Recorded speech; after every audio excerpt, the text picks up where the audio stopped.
Salam, hər vaxtınız xeyir olsun əziz müəllimlər və abituriyentlər. Növbəti video izahımız Dövlət İmtahan Mərkəzinin 7 iyun tarixində keçirdiyi qəbul sualları haqqındadır. Vaxt itirmədən başlayaq video izaha. Deməli, elektron cədvəldə D2 xanasında yazılmış düsturu Y3 xanasına köçürdükdə Y3 xanasında hansı düstur alınar və qiyməti neçə olar? Baxsaq, D2-dən Y3-ə gəlməliyik. Deməli, məndə düsturum D2-dədirsə, mən gəlsəm Y3-ə. Yəni, plus bir vahid sağa doğru sütunu sürüşdürməliyəm. Üstünə bir də 1 gəlməliyəm. Yəni, 2-nin üstünə 1 gələndə 3 eləyir. Bu aydın məsələdir ki, sürüşdürəndə bizdə yer dəyişmə bu qanuna uyğunluqla baş verməlidir. İndi məndə Y3 xanasında görüm hansı düstur alınar. Buradan yazırım ilə bərabər qoyaq və A olacaq artıq $1. 2. Çünki dollar nəyin qarşısındasa o dəyişmir. Plus dollar B4 mütləq xanada heç nə dəyişmir. 1 plus 2 bərabərdir. B2-də qiymətim neçədir? 2-dir. B4-də neçədir qiymətimiz? 4-dür. C1-də 1-dir. Sərbəst olduğu kimi qalır həmişə. Deməli, 9. Cavabımız 9. İndi 9 olmayan variantlara çıxsaq və B dollar 2 ilə başlamalıdır. A-da A dollar 2 ilə başlayır. Doğru variant B variantı. Rahat bir tipi idi. Sonra keçək def funksiyasıdır.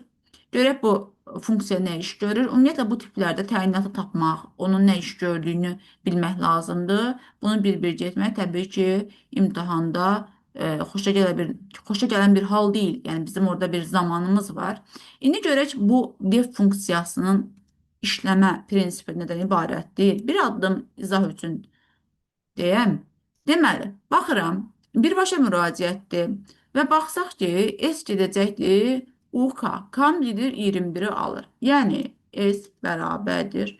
O 21 ilə mən müraciət edəcəm yuxarı. Çünki hər bir funksiyanın təbii ki, öz adına müraciət etməliyik. Burada mənim A-m 21-ə bərabərdir. Görək, indi nə baş verir? Bu hissə bizə nəyi verir? Deməli, B bərabər STR A. Yəni, açıq yazsam, B bərabərdir, olacaq 2, 1.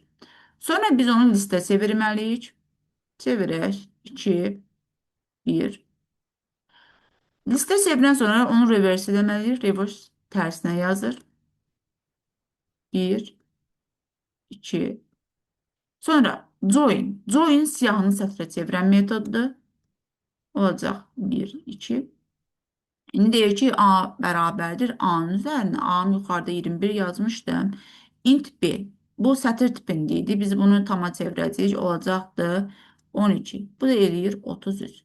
Aha, deməli mən bildim ki, bu proqram nə iş görür? Daxil edilmiş ədədin özü ilə tərsini cəmləyir. Normalda 21 daxil eləmişdim. Sonra 12 oldu. Bu da 33. İndi görək, bəs gedişatda nə baş verir? S bərabər STRS.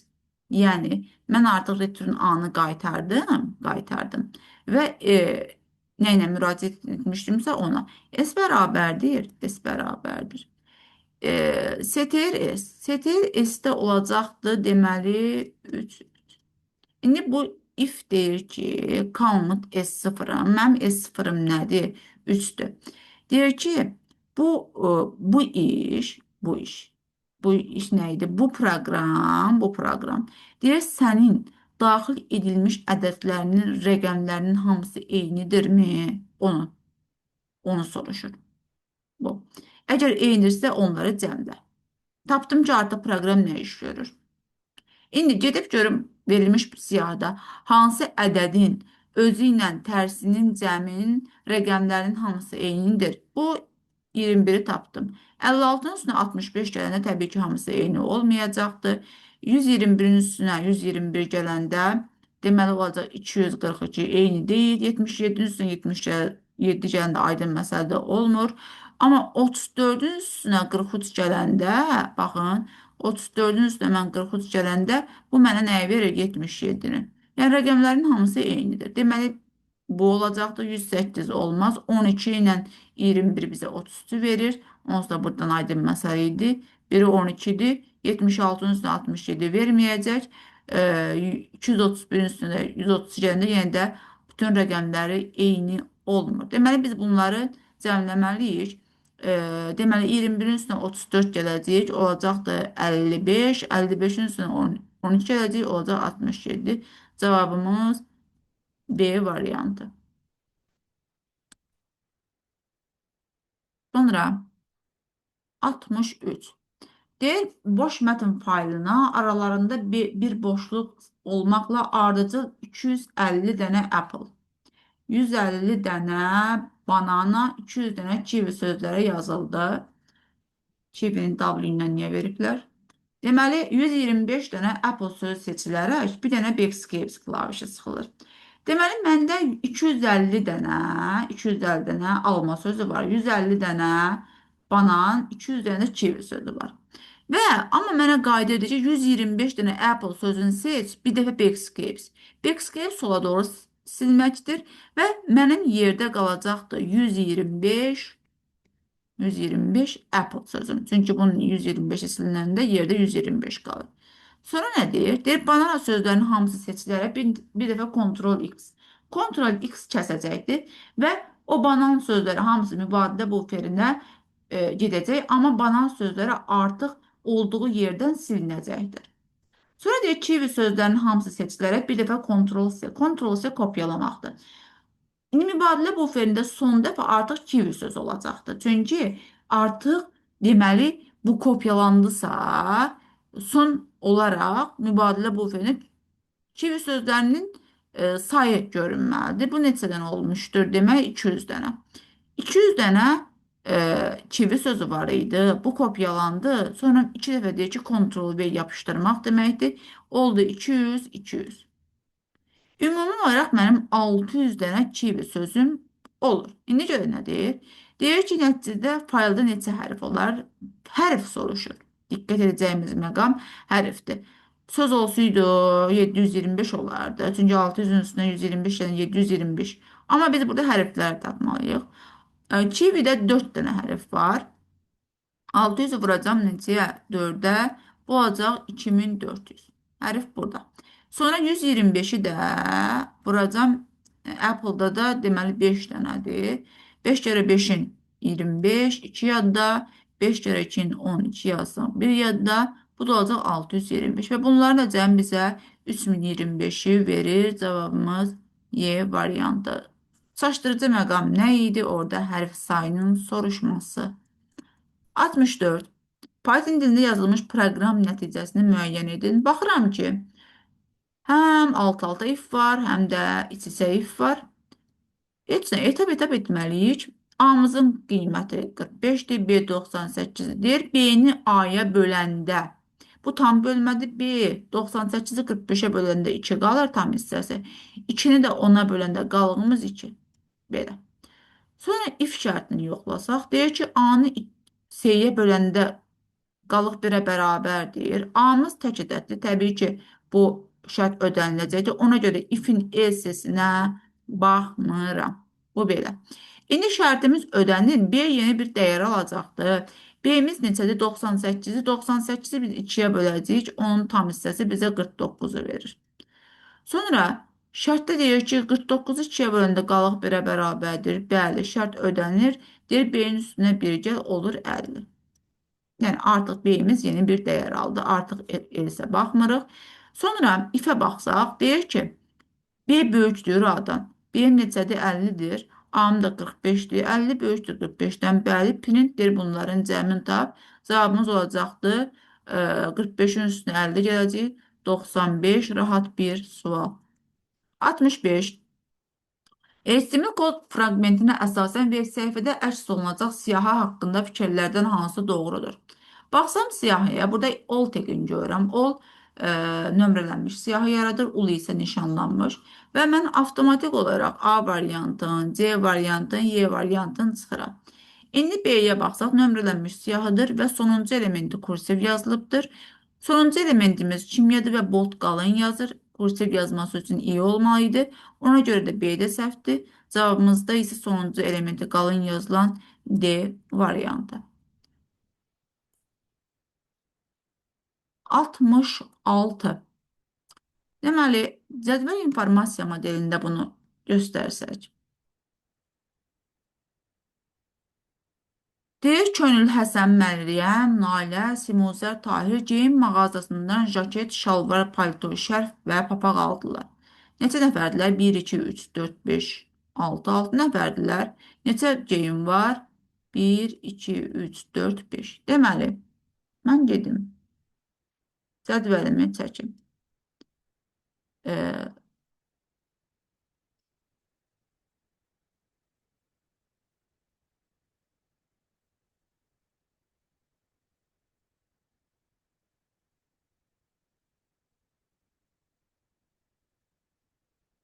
Kimlər var? Könül var. Könül. Sonra Həsən var. Məryəm var.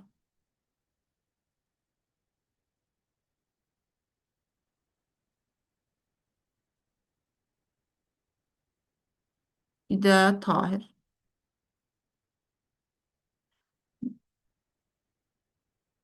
Jaket olmalılar, şalvar almalılar, palto almalılar, şərf almalılar, bir də papaq almalılar. Jaket yazsaq, sonra şalvar, palto, şərf və papaq. İndi görək bizdə şərtdən nədir? Deyir, məlumdur ki, hər kəs iki fərqli geyim alıb. Deməli, hər kəsin aldığı geyim fərqlidir. Bu aydın məsələdir. Cəmi bir dənə şərf, 2 dənə palto, 2 dənə papaq, 3 dənə jaket, 4 dənə şalvar alınıbdır. Bu da bizim geyimlərimizin sayıdır. Məryəm bir dənə şalvar və bir dənə papaq alıb. Məryəm şalvar alıb, bir də papaq alıbdır. Artıq Məryəmin nə aldığı məlumdur. Sonra nə deyir? Deməli, mənim yerdə bir dənə papağım qalıbdır və 3 dənə də şal var. 3 dənə də şal var. Nalə və Sümuzərin aldıqları eyni, Könül və Həsənin aldıqları fərqlidir. İndi burada deyir ki, e, elə bil ki, hər kəs fərqli geyim alıbdır və mənim yerdə bir dənə papağım qalıbdır və Nalə və Sümuzərin aldıqları eynidirsə, deməli, Nalə və Sümuzər papaq ala bilməz. Nalə və Sümuzər papaq ala bilməz. Bu belə. Könül və Həsənin aldıqları fərqlidir. Bu haqda hələ ki bir fikrimiz yoxdur. Şərf alan qadındır və o palto da almışdır. İndi şərf alan qadındırsa və mənim bir dənə şərfim varsa, deməli Nailə və Simuzər eyni geyim alıbsa, Nailə ilə Simuzər şərf ala bilməz. Nailə və Simuzər şərf ala bilməz. Ee, Sonra nə deyir bizdə?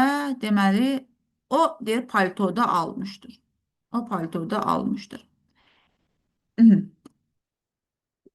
Həsən şalvar və palto almayıbdır. Bu haqda şalvar alanların üçü qadın, biri isə kişidir. İndi görək başqa nə verdi? Həsən şalvar və palto almayıb. Gedək Həsənə şalvar almayıb, bir də palto almayıbdır. Bunu qoyduq. Sonra qayıdıb deyir ki, şalvar alanların üçü qadın, biri isə kişidir. Deməli, əgər şalvar almayıbsa, Həsən şalvar almayıbsa, bizdə kişi olanlardan digəri olan Həsəndir. Həsən alıbdır bu şalvarı. Şalvarı gedib Həsən alıbdır. Bir dəqiqə, Həsən yox, üzr istəyirəm, Tahir alıbdır. Şalvarı Tahir alıbdır. Bu belə. İndi şalvar alanların üçü qadındır. Deməli, digərləri də mütləq şalvar almalıdırlar. İndi baxaq görək nə baş verdi, yerdə nə qalıbdır, nə gözümüzdən qaçırtmışıq. Şərf alan qadındır və o paltoda almışdır. Şərfi görək kim alıbdır. Şərfi alanı tapsaq, şərfi alanı tapsaq.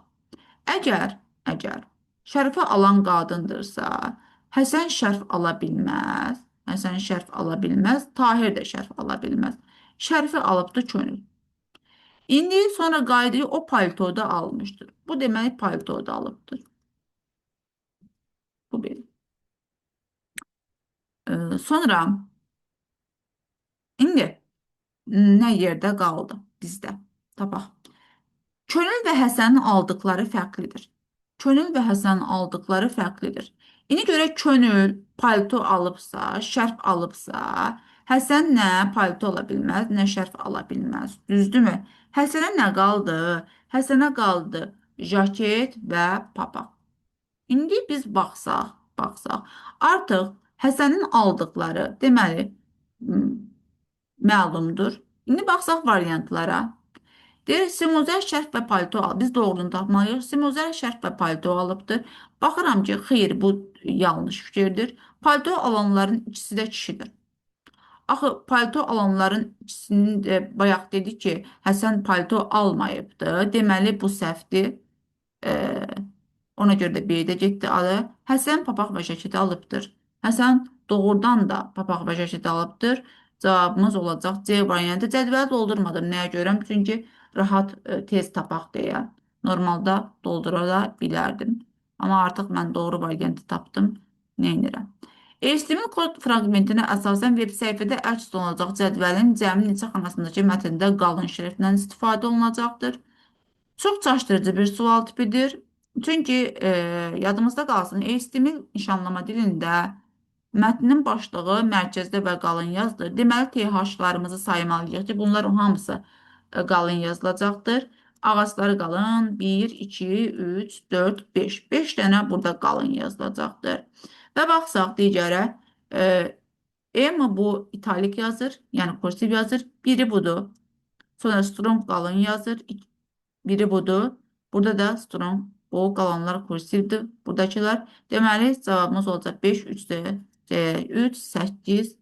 Bir çaşdırıcı bir tip idi, amma çətin deyil təbii ki. Doğru olmayan fikirləri seçin.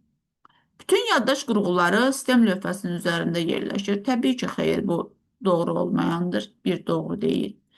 Home and page up, page down kursorun idarə olunmasıdır. Bəli, bu doğrudur. Plotter printerdən fərqli olaraq məlumatları kompüterə daxil edən qurğudur. Xeyr, plotter çıxış qurğusudur. 3 doğru deyil. RAM daxili yaddaş qurğudur, düzdür. Nüvə mərkəzi prosesorun bilavasitə hesablama işlərini yerinə yetirən hissəsidir. Bu da doğrudur. Deməli, bizdə olacaqdır 1-3D variantı. Nəzəri bir sual idi, rahat idi. 69. Ayda ordinary sözünü Sezar üsulu ilə şifrlədi, Kamus 4'tü. Sonra alınmış şifrin tərs yazılışını Bahar'a göndərdi. Bahar ona gələn şifri Sezar üsulu ilə yenidən şifrələyərək Cəmiləyə göndərdi. Cəmiləyə gələn şifrin budur, olubdu. Sual işarəsini müəyyən edin. Deməli, əgər deyir sözünü tərsinə. Deməli, sözü tərsinə yazsaq, Y, R, A, N, I, D, R, O. Bundan sonra K'mız deyir, sonra alınmış şifrin tərs yazılışını. İndi şifrələyibdir, sonra alınmış şifrin tərs yazılışını. İndi K'mız biri deyik də, əvvəldən 4 olubdu hələ ki. Biz sonranı tapmalıyıq. Deyir, yenidən şifrələyərək cəmilliyə göndərir. Cəmilliyə göndərəndə isə bu olub I hərfi.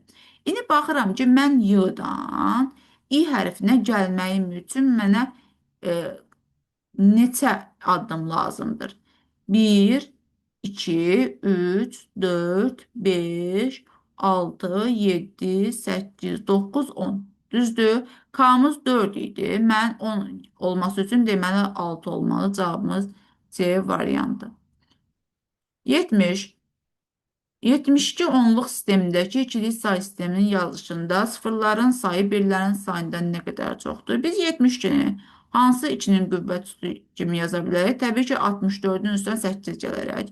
Yəni, mən 64 üstə gələk 8-in kvadratı kimi bunu göstərməliyəm. Düzdürmü? Bu olur 2'nin üstü 6, üstə gələk 2'nin kubunun üstü 2 bərabərdir. 2'nin üstü 12 plus 2'nin üstü 10 plus 2'nin üstü 6. İndi bunu təbii ki açmağa ehtiyac yoxdur. Bu 2'nin üstü 12 birin yanında 12 dənə 0 deməkdir. Deməli mənim burada 13 rəqəmli bir ədədim var. Bu 13 rəqəmli ədədiminin 3 dənə birim var. Çünki bunlar bizdə birlərin olduğunu bildirir. 3 dənə birim var. Yerdə neçə dənə sıfırım olacaqdı? 10 dənə sıfırım olacaqdı. İndi mənə qayd edir ki, sıfırların sayı birlərin sayından nə qədər çoxdur? Təbii ki, ondan 3-ün çıxanda da olur neçə? 7 cavabımız C variantı. Keçək 71'ə. Verilənlər bazasıdır. Bizdən nə deyir? Neçə, hansı nömrəli yazılar cavab verər? Bunu yazsaq, deməli, mötərizəmizi açsaq, biologiya 20'dən kiçik olan yazılar hansılardır? 1'dir, 3'dür, sonra 4'dür, 5'dir, sonra and. Bura. Deyir, not riyaziyyat, yəni kiçik bərabərdir 20. Bunun inkarını götürürsən, birbaşa yazacağım. 20'dən kiçik bərabərlər hansılardır riyaziyyatda? 3'dür, sonra 5'dir. Al, başqası yoxdur. Sonra mötərizəmizi bağlayaq. Or, yəni üstə gələk. Digər mötərizəyə baxsaq, bizdə fiskası 15'dən böyük olanlar 2'dir, sonra 3'dür, 4'dür, 7'dir. Sonra kimyasda 20'dən böyük olanlar 1'dir, bura 1. Sonra deməli 1, 4, 5. 1, 4, 5. Baxsaq bunların əndi nə olacaqdı? Bunun əndi nə olacaqdı? Mənim gözümdən heç nə qaçmadı burada. Bir dəqiqə. Fiskası 15'dən böyük olanlar 2, 3, 4. Bir də burada 5 də var. 5 də var. Baxın 5. Sonra burada heç nə var. 1, 4, 5. Okey. İndi burada bizdə bunun əndləri nədir? 4, 5. 4, 5. Yəni ortaqlara götürürük pürüz. Burada da bunlarda əndlər nədir? 3, 5. 3, 5. Bunları da bizə toplayanda 3, 4, 5 verir. Cavabımız C variantı. Belə. 72. İki müxtəlif ölçülü video fayl və informasiya həcmi 12 kilobayt olan bir ədəd mətn faylı birlikdə klaster ölçüsü 8 kilobayt olan diskdə 6 klaster yer tutur.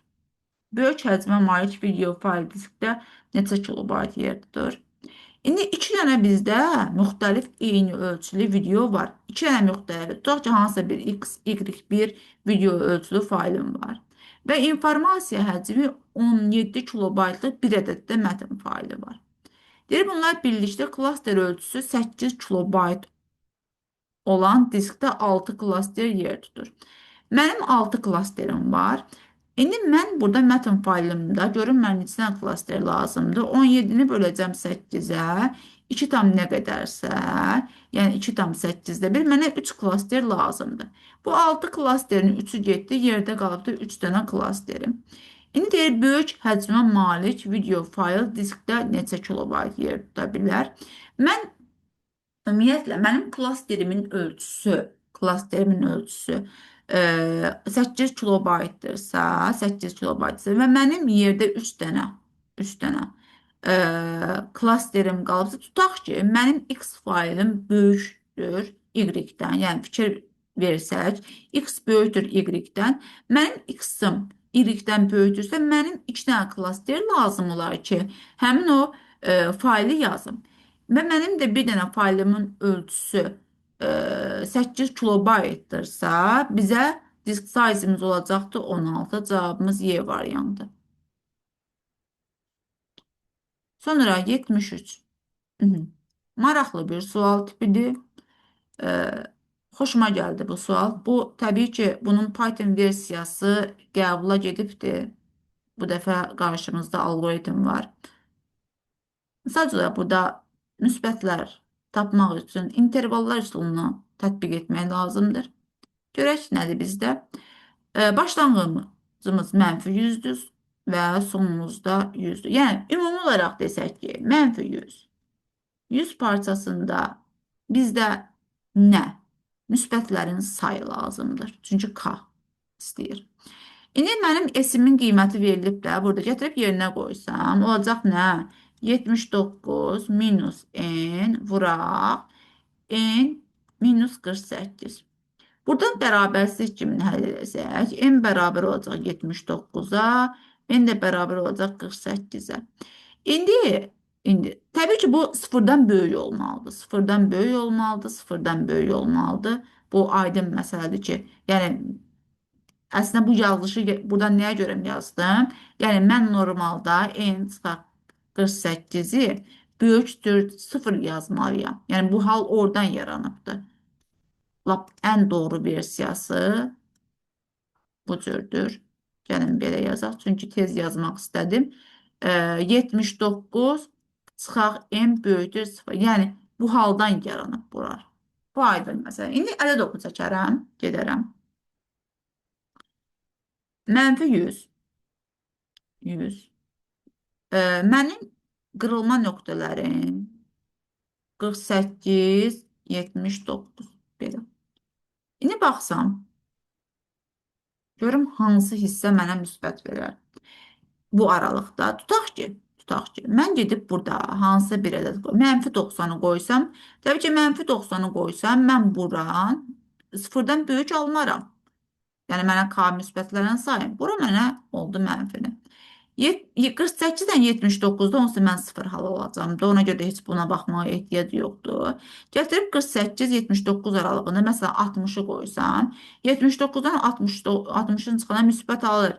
Amma 60'dan belə deyək də biz 48'in çıxsaq da müsbət alırıq. Düzdürmü? Deməli, aha, bu hissə müsbətdir. Bu ayla tapdıq. Bəs 79'dan 100 aralığında 90'ı qoysam, məsələn. Baxın, 90 çıxanda bura mənə mənfi olacaq. Çünki 79'dan 90'ı çıxıram, mənfi alıram. Bura müsbət, mənfini müsbətə vuranda bizə mənfi. Deməli, oldu mənfi. Amma mən bu 48 ilə 79'u götürə bilməyəcəm. Çünki sıfıra çevrilir olacaqdır. Axı mənim müsbətlərin sayı. Deməli, mənə 49. Bir də 78 parçası lazımdır ki, bu müsbətlərin. 78'dən də çıxacam 49'un, üstünə gələcəm nəyi? 1. Bu da mənə verəcək nə? 30. Cavabımız 30. Əla.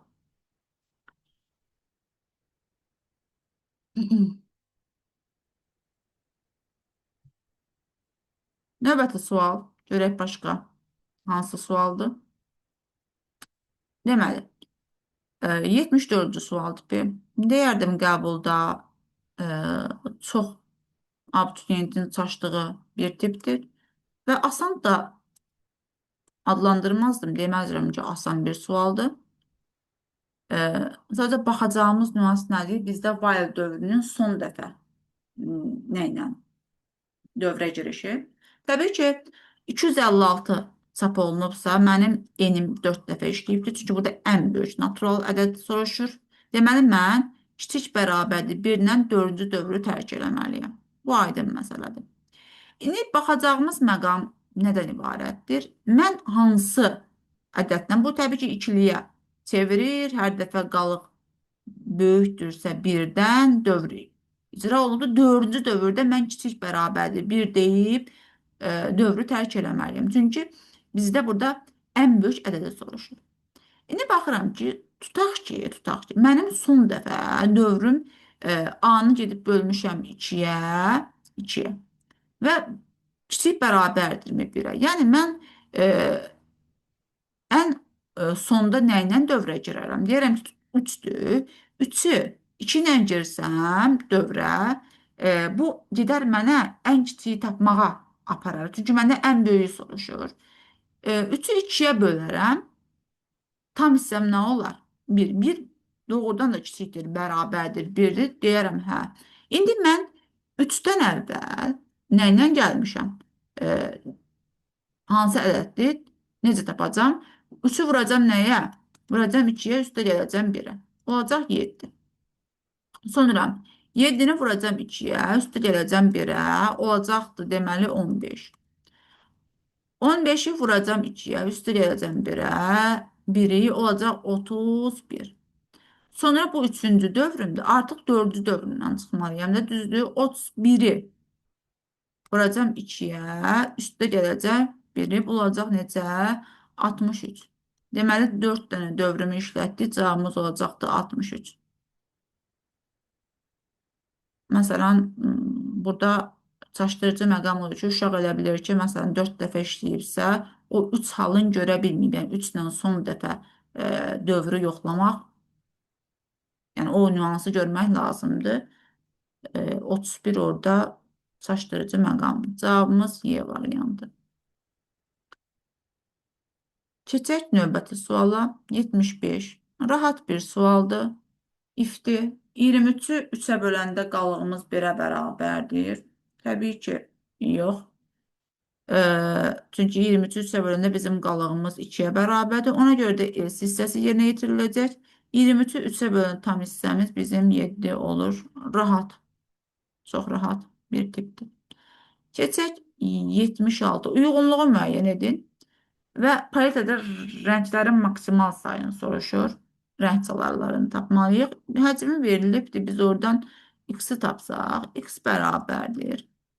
256-nı 2-nin üstü 8 vuraq 2-nin üstü 13 yazmalıyıq. Bölək 2-nin üstü 9, 2-nin üstü 8. Bu 2-nin üstü 9, 2-nin üstü 8-ə ixtisar gedir. Burada qalır 2-nin üstü. Deməli 4, bu da mənə 16-nı verir. Rəng çalarını soruşur, 2-nin üstü 16. Yəni bizdə 1-ə gedəcək A variantı. 1-ə gedəcək A. Keçib 2-ni yoxlasaq, x bərabərdir. 3 vuraq. 2-nin üstü 20 bölək. Birbaşa 2-nin üstü 18 yazacağım. Bərabərdir. Deməli, ixtisar gedir. Burada qalır 2-nin kvadratı 4, 12. Təbii ki, biz rəng çalarını tapırıqsa 2-nin üstü 12. 2-yə gedəcək C. 2-yə gedəcək C. 3-ə. Görək 3-ə nə gedər? Tapsaq. Elə buradan yazıram. X bərabərdir. 384 vuraq 2-nin üstü 11 bölək 2-nin üstü 8 vuraq 2-nin üstü 7. İndi burada 2-nin üstü 7 ilə 320 384 ixtisar gedir, tam bölünür. Burada qalır 3. Sonra burada qalır 2-nin üstü 11, 2-nin üstü 8-ə böləndə 2-nin üstü 3 qalır. 8, 8-i də 3-ə vuranda 24 eləyəcəkdir. 3'e gidecek E. Yani 1'e A, 2'ye C, 3'e E. Hele de varyantımız A varyantı olur. Sadece olarak yerine koyup hesaplamak lazım idi. Rahat bir sualıydı. 77. Python dilinde yazılmış proqramın icrası zamanı klaviaturadan daxil edilə biləcək cəmi neçə dənə natural ədəd var ki, hər dəfə 8 ədədi çap olunsun. İndi, əgər məndə neçə dənə ədəd soruşursa, yəni burada mən minimum və maksimumu tapmalıyam. Yəni, dövrlərin işləmə sayı tapaq da, yəni görək ki, biz dövrümüz neçə dəfə işləyib. Deməli, bu 8 dəfə, hər dəfə 8 ədəd çap olunsun. Mənim kanun başlanğıc qiyməti 1-dir və deməli, dövrüm 7 dəfə işləməlidir. Yəni, S böyük bərabərdir. 250-də dövrüm 7-ci dövründən tərk eləməliyim. 6-cı dövründən isə son dəfə dövrə giriş eləməliyim. Yəni, bunun bilək ki, böyük və kiçik ədədləri tapmalıyıq dövrün işləməsi üçün. Sonra onlar arasındakı sayı tapmalıyıq. İndi, necə olacaqdır və S də hər dəfə S üzər K-nı 5-ə vurmalıyıq. Yəni mənim K-nın başlanğıc qiyməti nədir? 1, üstə gələk 2, üstə gələk 3, üstə gələk 4, üstə gələk 5, üstə gələk 6, üstə gələk 7. Vurmalıyam nəyə? 5-ə vurmalıyam. Bunların olsa cəmliyəni indi birbaşa yazıram da. Sonra bu böyük bərabərdir 250-dən olmalıdır. Çünki dövrdən bununla təbii ki, eləməliyəm. Bir də bundan bir dövr aşağı, yəni 1, üstə gələk 2, üstə gələk 3, üstə gələk 4, üstə gələk 5, üstə gələk 6, vuraq 5, kiçikdir 250-dən son dəfə dövrə girmişəm. İndi tapsaq, deməli, 1-in üstünə 2 gələcək, 3, 6, 10, 15, 21, 28-i 5-ə vursaq, 28, vuraq 5. Yəni S üstə gələk 1-ə yazaq da 28 vuraq 5 böyük bərabərdir 250. S üstə gələk 28 8 kərə 5-in 40 eləyir. 4 yadda 5 kərə 2-in 10 140. Böyük bərabərdir 250-dən. S böyük bərabərdir. 250-dən də biz 140-ın çıxanda qalır 110. Bu aydın məsələ ki, bunu tapdıq. İndi gedək o birini tapaq. İndi deməli 6, 10, 15, 21-i də biz 5-ə vuracaq. Yəni S üstə gələk 21 vuraq 5 kiçikdir 250. S üstə gələk 25-i 5 105. 105 kiçikdir 250. S kiçikdir. 250-dən də biz 105-in çıxacağıq. 5 deməli burada qalacaqdır. Deməli 4 1 145. Bu da olacaqdır 144. İndi e, ümumi olaraq bizdə 110 144 arasında neçə dənə ədəd var? 144-dən çıxacam 110, 110-un üstünə 1 gələcəm. Bu da eləyəcəkdir 34, 35. 35 dənə ədədimiz var. B variantı. Özüm geniş izah verirəm ki, başa düşülən olsun. Təbii ki, bunu daha da tez, sürətli yazmaq olar. Sonra 78 def funksiyası. Yenə də təyinatlı bir tipdir. Dediyim kimi, bunun uzun həllə ehtiyacı yoxdur. Nə iş gördüyünü tapmaq lazımdır. 2 dəqiqə.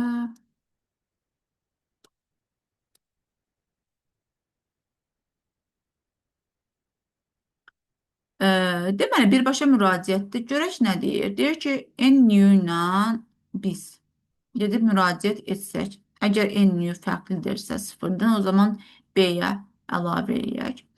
Gedib tapaq. M1-imiz nəyə bərabər olacaqdır? M1 bərabərdir. Mən gedəcəm 125-lə müraciət edəcəm, düzdür? 125-i 10-a böləcəm, 10-a böləcəm. Olacaqdır 12. 12-ni də biz 10-a bölünə qalığımız 2 düşür. Yəni, bu hissə daxil edilmiş ədədin ikinci rəqəmini tapır. Bu. Bu son ədədi uzaqlaşdırdı, yəni atdı, sonra 10-a bölündə qalıq.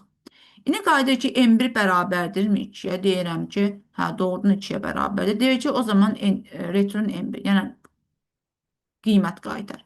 O zaman nə edəcəm? Deyir ki, n-u fərqlidirmi sıfırdan? Doğrudan fərqli aldım da. O zaman B-yə mən bunu əlavə edəcəm. B siyahımızda boş idi. Nəyə əlavə edəcəm? 125-i. Mən nə tapdım? Qayıdır ikinci rəqəmi daxil edilmiş siyahıda ikinci rəqəmi 2 olan ədədləri B siyahısına əlavə eləməliyəm. İndi B ikinci rəqəmin baxın. Bu ikinci rəqəmi 2-dir, ikinci rəqəmi 7-dir, daxil deyil. Bu daxil deyil, daxil deyil. Aha, bu daxildir, bu daxil deyil, bu daxil deyil. Deməli 125, 622, bir də 326 olan siyahımız A variantı. Oldu, bitdi. Nə deyirəm ki, yəni təyinat. ancaq təyinatı biləndən sonra çox rahat həll etmək olur. Kodlaşdırma sistemləri ilə belə bir cümlə verir. D cümləsinin informasiya həcmi arasında uyğunluğu müəyyən edin. Unicode və ASCII də verilibdir. Saysaq, deməli görək nə qədər. Biz burada simvolumuz var. Boşluqda nəzərə alınır təbii ki. 1, 2, 3, 4, 5, 6, 7, 8, 9, 10, 11, 12, 13, 14, 15, 16, 17, 18, 19, 20, 21, 22, 23, 24, 25, 26, 27, 28, 29, 30, 31, 32, 33, 34, 35, 36, 37, 38, 39, 40, 41, 42, 43, 44, 45, 46, 47, 48, 49, 50, 51, 52, 53, 54, 55, 56, 57, 58, 59, 60, 61, 62, 63, 64. 64 dənə simvol var. Görəsən daha uzun cümlə yox idi yazmağa.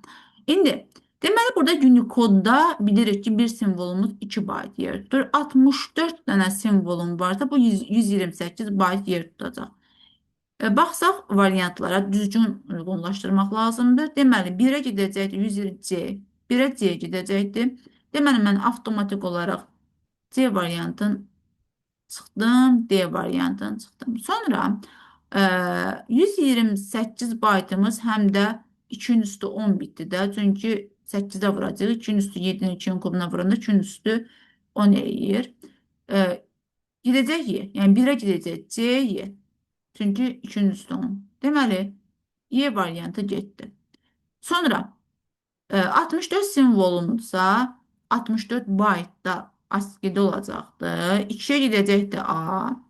2-yə gedən A görün B variantında B gedir. Elə avtomatik olacağımız A variantı o birini yoxlamağa ehtiyac yoxdur.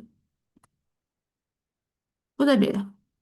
Sadəcə uzun, yəni bu cümlənin orada zaman anlayışı var. Uşaq fizikanı yazır, riyaziyyatı yazır. Ondan sonra informatikaya keçir. Bu uşaq bu zamanla, bu qədər hesabla, nə bilim, nə deyim.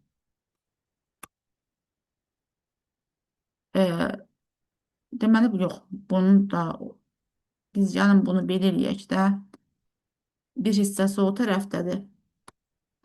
Məcburam birlikdə göstərim, çünki diaqram o bir hissədədir. Sonra keçək. Deməli, elektron cədvəldir. Diaqram məsələsidir. Gözlənilən bir sual tipi idi.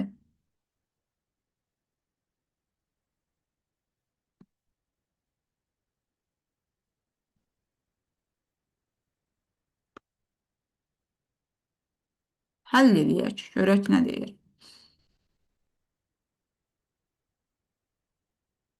Deyir ki, W1, W4 diapazonunda əsasında qurulmuş diaqram şəkildəki kimi olması üçün X3 xanasında hansı tam ədəd yazılmalıdır? Hesablayaq. W1-in bərabərdir. X1 neçədir? X1 3-dür. 3 vuraq. Y1-in üstünə Z1 gələcəm. Y1-im 9-dur, 4-dür. 13 eləyir. Vuracam 13-ə. Bu eləyəcək 39. Bunu tapdıq. Gedək 2-ni tapaq. Y2. Y2-miz 4-dür. Vuraq. X2. X2 deməli gözümüzdən heç nə qız 6-dır. 6-dır. Z2-mizdə Z2-mizdə 7-dir. 6-nın üstünə 7 gələcəm. Eləyəcəkdir 13. Vursam 3 kərə 4-ün 12, 4 kərə 52. Bu belə. İndi sonra Z3. Z3-ümüz W3-ü tapdıq. Z3-ümüz deməli 2-dir. 2 vuraq. X3 X-dir. Üstə gələk. Y üçümüz neçədir bizim? Y üçümüz də 5-dir. Yəni bu da mənə verəcəkdir 2x plus 10. Bu belə. W4 də burada bizə nə veribdi? 13 veribdi. İndi bizdə bunu soruşur da. Baxıram ki, mən də 30%-ə 39 gedir, 40%-ə 52 gedir, 52 gedir. Düzdürmü? 20%-ə isə e, bu ifadə gedib. Yəni 2 qız plus 10 20% gedibsə, 20% 40-ın yarısıdır da, düzdürmü? Bərabər eləyərəm burada 52-nin yarısını. Bu da olar necə? 26. Doğrumu? 2 qız bərabərdir. 16 x də bərabərdir. 8 cavabımız C variantı. Faizdən işləməyi bilmək lazım idi. Cavabımız C variantı. Sonra növbəti sualımız.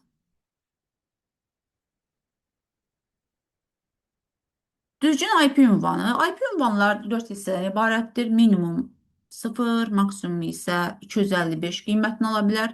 A variantında 256 səhvdir, 612 səhvdir. Burada 5 dənə aktivdən ibarət yazıblar, səhvdir. D variantımızda bir problem yoxdur. E variantı da 265 ola bilməz. Sonra bir məktəbin şagirdləri haqqında verilənlər bazasının əlaqəli cədvəllər fraqmenti verilmişdir. Bibisdir. Gəlin geniş şəkildə baxaq.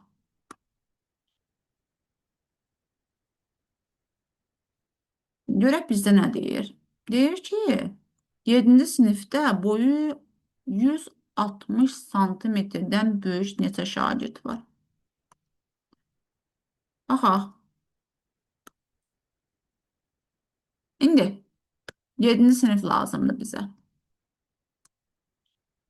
7-ci sinifdə oxuyanların aidiləri 5-dir, 6-dır, bir dəqiqə, 7-dir, bir də 9-dur. A, B, C, D. İndi gedim görüm. 160-dan böyük olan 7-ci sinifdə. 5-in aidisi, yəni sinifin aidisi buradadır. 160-dan böyük bir nəfər var, 174-dür. Sonra aydı 6 olan Nərimanın da boyu 183-dür, 160-dan böyükdür. Amma burada düzdür, 5-in aidisi 158 deyə bunu yazmayacağıq. Sonra mənim nə aidilərim var? 7-nin aidisi. 7-nin aidisi 161-dir, doğrudan böyükdür. Sonra 9 aidisi 159-dur, böyük deyil.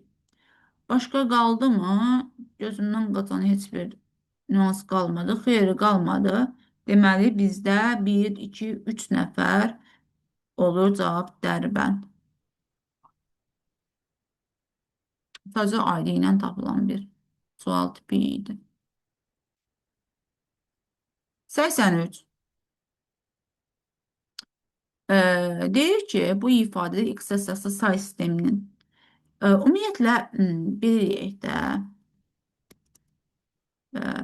531x yazıbdır ki 5 alıbdır, 0 olmalıdır, 1 olmalıdır, 1 olmalıdır. Bu da x-dir. Deməli 4-ün üstünə 1 gəlib 5 eləyib yazıblar. 4-ün üstünə 3 gəlib 7 yazmalıdırlar. Yaza bilməyiblər 0. Deməli mən 7-dən neçəsini çıxanda 0 alaram. Təbii ki 7-dən 7-sini çıxanda mən 0 alaram. Deməli bu 7-li say sistemindədir. 7-li say sisteminin ən böyük 3 rəqəmli ədədi isə təbii ki 6, 6, 6-dır. 84. While operatorudur. Python dilində yazılmış proqramın nəticəsini müəyyən edin. İndi baxaq. K-mız 1-dir. Deyir ki, 1 kiçik bərabərdir 12-dən. Mən bunu tezdə sürətləndirə bilərəm.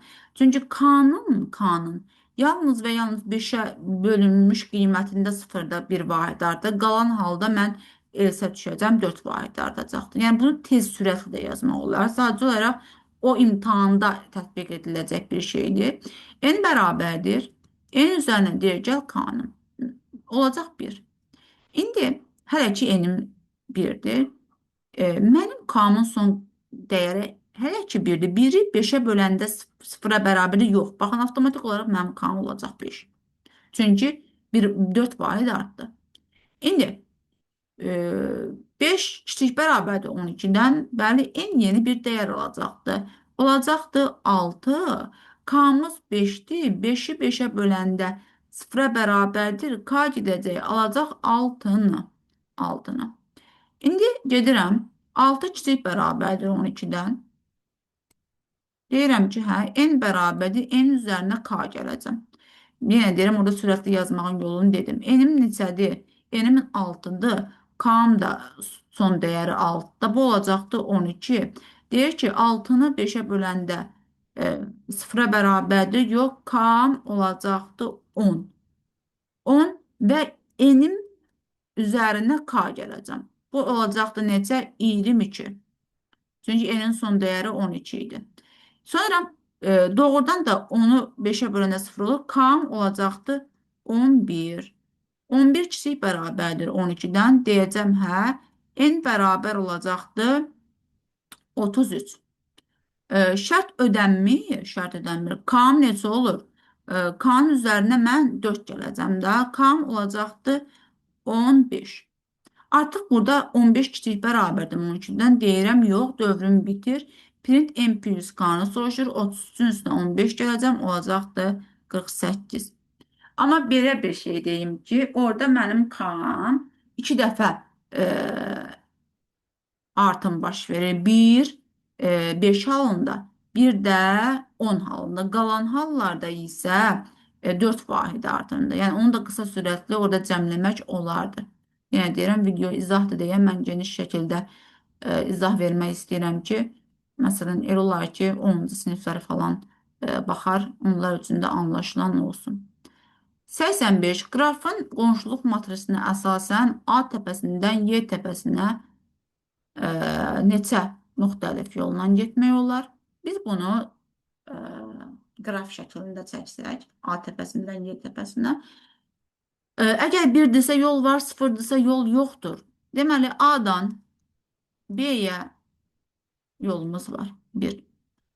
Sonra A-dan C-yə bir yolumuz var.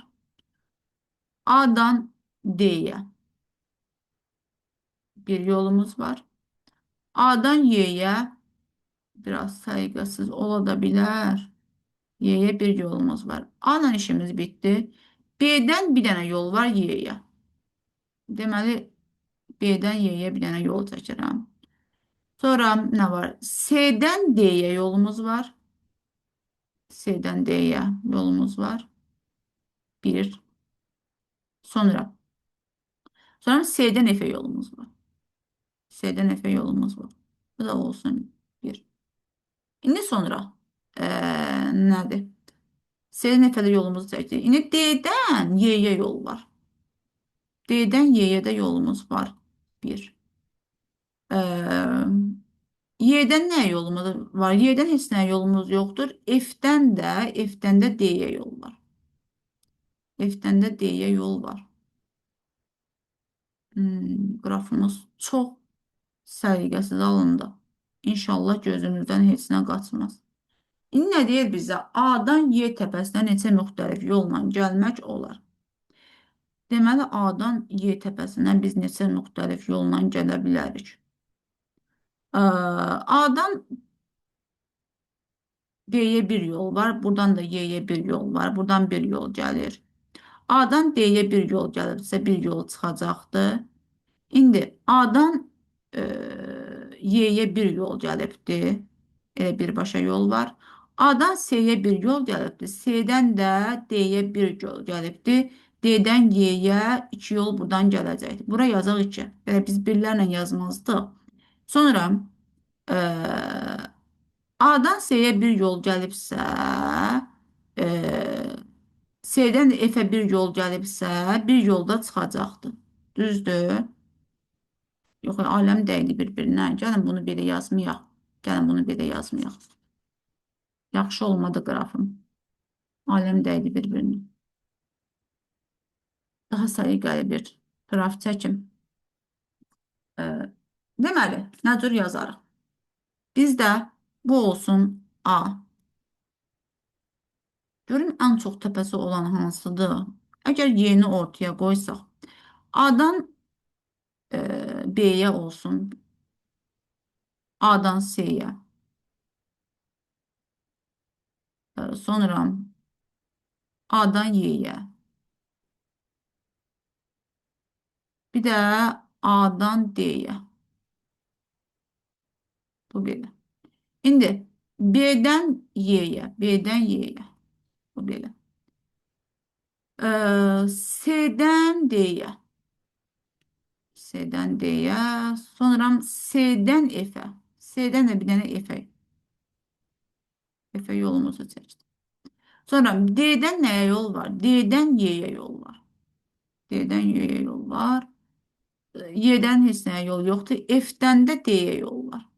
F-dən də D-yə yol var. Səliqəli qraf çəkməyə çalışdım. İndi biz yolların sayını tapmalıyıq da A-dan Y təpəsinə. A-dan B-yə bir yol varsa bir yol çıxacaqdır. A-dan Y-yə bir yol varsa bir yol çıxacaqdır. A-dan C-yə bir yol gəlibdir, bir yol çıxacaqdır. C-yə bir yol gəlibsə bir yol çıxacaqdır. Bir yol gəlibsə bir yol çıxacaqdır. A-dan D-yə bir yol gəlibsə bir yol çıxacaqdır. D-yə neçə yol gəlibdir? 3 yol gəlibsə 3 yol çıxacaqdır. Deməli, bir burada, bir burada, 3 də. Burada cavabımız 5. Bayaqçı qrafımda birbaşa istədim. Elə birlərlə gedəm ki, sayını tapam. Amma səliqəsiz oldu, amma mən orada 5 dənə yol olduğunu görmüşdüm. 86-cı sual tipi budaqlanma alqoritmidir. Rahat bir sualdır. Deməli, deyir ki, A-nı 3-ə vuranda bizim A-mız 30-dur. 30-u 3-ə vuranda yeyir 90. Əla. 90 kiçikdir. B-ni 2-yə vuranda mənim buraya yazsam 90 kiçikdir. B-m neçədir? 50-dir, bu 100. Ay sağ olun. Deməli, məni şərtim hə qoluna aparacaqdır. A bərabərdir B-yə. Xeyr, təbii ki. Burada 30 bərabərdir 50-yə. O zaman da mən yox qoluna düşəcəm. A böyükdür, A-m 30-dur. Böyükdür, B-ni 2-yə böləndə tam hissəmiz, deməli 25-dən. Deyəcəm ki, hə. O deyir ki, B-dən çıx A-nı. B-m 50 idi, çıxıram 30-un, qalır 20. Cavabımız 20 edir. Rahat bir tip. Sonra sual neçədir bu? 87. Uyğunluğu müəyyən edin. Həcm variantləri sadəcə uyğunlaşdırmalıyıq. Görək necə uyğunlaşdırarıq? 60 vuraq 2-nin üstü 24 bit. Görək burada bizə variantlara nə uyğun gəlir? 240 megabayt ola bilərmi? Deməli, əgər mən 60 vuraq 2-nin üstü 24-ü megabayta çevirirəmsə 2-nin üstü 23-ə böləcəm. Bu olacaq 120 megabayt. 101-ə gedəcəkdir D. 1 oldu D. 2. Deməli, mən bunu çevirsəm, baytdan kilobaytlıq heç nə yoxdur. Megabayta çevirsəm, 160 vuraq. 2-nin üstü 18-i bölərəm baytdan megabayta 2-nin üstü 20-yə böləcəm. İxtisar edəcək, burada qalacaq 4. 160-ı 4-ə böləndə olacaq 40 megabayt. 2-yə gedəcəkdir, deməli Y. 2-yə gedəcək Y. 3. 30 vuraq 2-nin üstü 13 kilobayt. Kilobaytı mən görürəm variantlara əsasən. 30-u mən belə deyək də kilobaytdan megabayta gələ bilərəm. 30 vuraq 2-nin üstü 13-ü kilobaytdan böyle keçərəm megabayta. 2-nin üstü 10-a bölərəm. Burada qalar 8. 3-ü də 30-u da 8-ə vuranda 240 megabayt. 3-ə gedər A. Görün başqa gedən varmı? Əgər kilobaytdan baxsam, bayt var burada. 30-u 2 vuraq 15. Kilobaytdan da bayta keçsək, 2-nin üstü 10-a vursam, 2-nin üstü 13-ü. Bu da eləyər 2-nin üstü 24. 15 vuraq 2-nin üstü 24 bayt. Elə bir cavabımız da B variantı. bit bu bura bitlə olsa bu bitə çevrilirmi? Çevrilmir. Cavabımız olacaqdı 3-ə də gedəcəkdi A, B. 3-ə də A, B. Deməli 1 D, 2 Y, 3-də A, B olur. 88.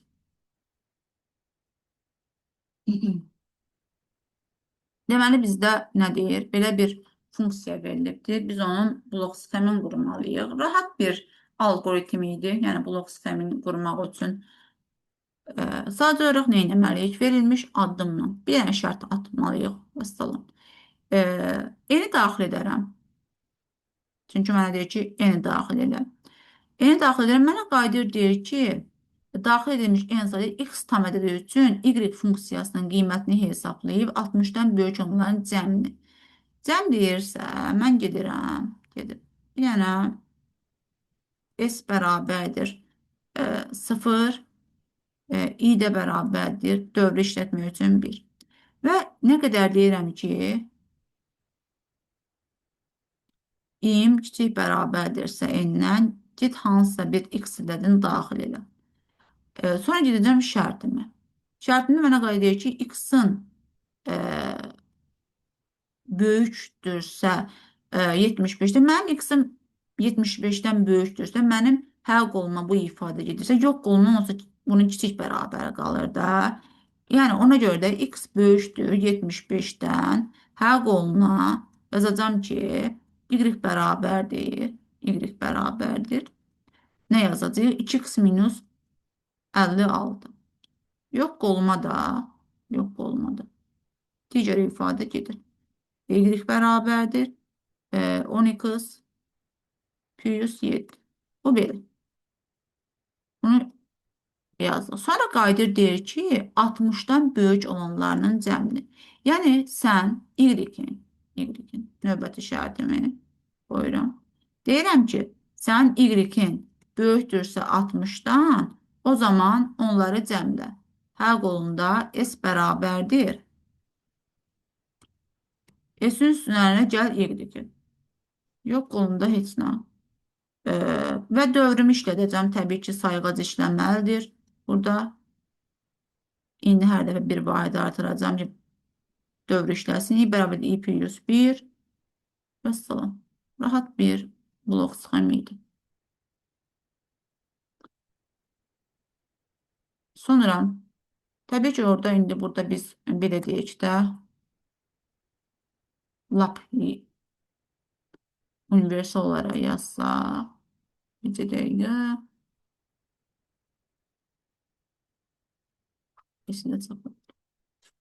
Növbəti sualımız. Yəni, mənə deyir ki, 60-dan böyüklərə cəmlədik.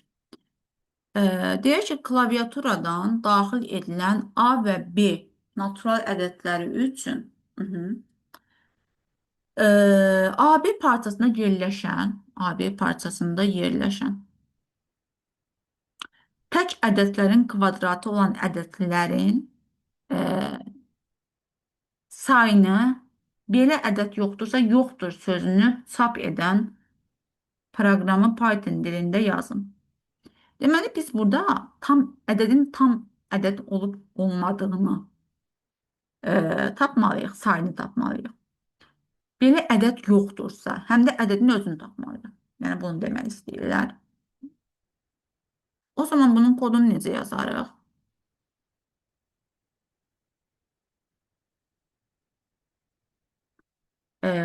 O zaman deməli, A və B natural ədədi daxil ediriksə, A bərabərdir.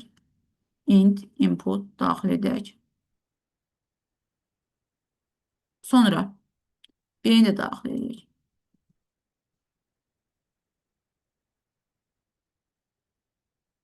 Bu belə. Mənə nə deyir belə bir dəqiqə, doydu kvadratları və onların sayını deyir ki, bir dənə s bərabərdir 0 atım. İndi A və B parçaları, deməli B özdə daxil olmalı deyə for i in range A-dan B plus 1-ə kimi, yəni daxil eləməliyik. İndi şərt atacağım. If ədədin kvadrat olub olmadığını yoxlamaq istəyirəmsə, i 0,5 yəni bu kvadrat tapır bərabərdirsə int yəni onun tam kvadrat olub olmadığına i e, və ədədi də deyir deyə and yəni bütün şərtlər ödənməlidir. I bölək 2 bərabərdirsə 1-ə. Bərabərdirsə 1-ə. Tək ədədlərdən gedir çünki söhbət. Ona görə mən o şərti qoydum. Tək ədədləri o cürdür. İndi belə bir ədəd varsa deyək ki, sayda. O zaman s-i bir vahid artıracağım. Əgər yoxdursa, if s bərabərdirsə sıfıra, deyir ki, yoxdursa belə. O zaman print e, dırnaqda yoxdur. Bunun elsisinə də printesi yazaram da. Elsiyə də printers. Bu belə. Keçək növbəti suala. 90-cı sual. Deyir ki, en sayda tam ədədlər boş siyahıya klaviaturadan daxil edilir. Elementlərin ilkin siyahının hər bir elementi ilə onun ən kiçik elementinin cəmi olan yeni siyahını çap edən proqramı. Baxsa burada 6 dənə element daxil edilib, amma siyahımızda 5 dənə elementdir. Çünki burada 5 dövrün işləməsi üçün dövr sayını bildirir. Yəni onu 5 orada indi deyəcəm, bir dəqiqə. Analiz eləsək sualı. Burada bizim 5 daxil edəcək n'imizdir. Yəni n bərabərdir int input. Daxil elədim. Məndə indi deyir ki, tam ədədlər boş siyah klaviaturun daxil edir. Elementləri ilkin siyahının hər bir elementi ilə onun ən kiçik elementinin cəmi olan yeni siyahını. Deməli, mən burada 2 dənə siyahı qoymalıyam. Bu ifadəni, bu verilmiş ədədləri daxil eləməliyəm. Sonra minimumunu tapmalıyam. Həmin minimumla bu ədədlərə cəmləməliyəm. Onu demək istəyirlər. Məsələn, A bərabərdir boş siyahımız, B də bərabərdir boş siyahımız. İndi deyirəm ki, for in range n gedirəm hər bir elementi daxil edirəm ixtiyari bir ədəd kimi int input. Dövrün gövdəsində işlədəcəm. Və mən bunu A siyahısına əlavə edəcəm. A upon x.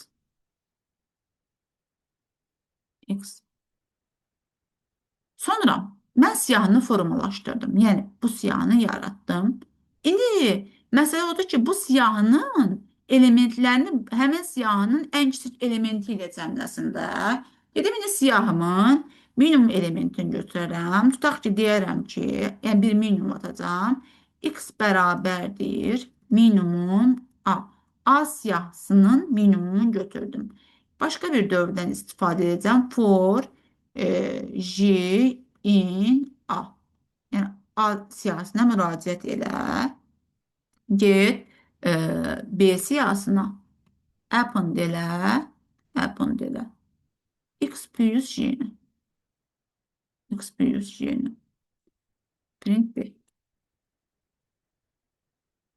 Bu da belə. Yəni siyahımız da bu cür olacaq. Ümidvaram ki, suallar anlaşılan oldu. İzlədiyiniz üçün hər birinizə dərin təşəkkürümü bildirirəm. Növbəti video izahlarda görüşmək ümidi ilə sağ olun, salamat qalın.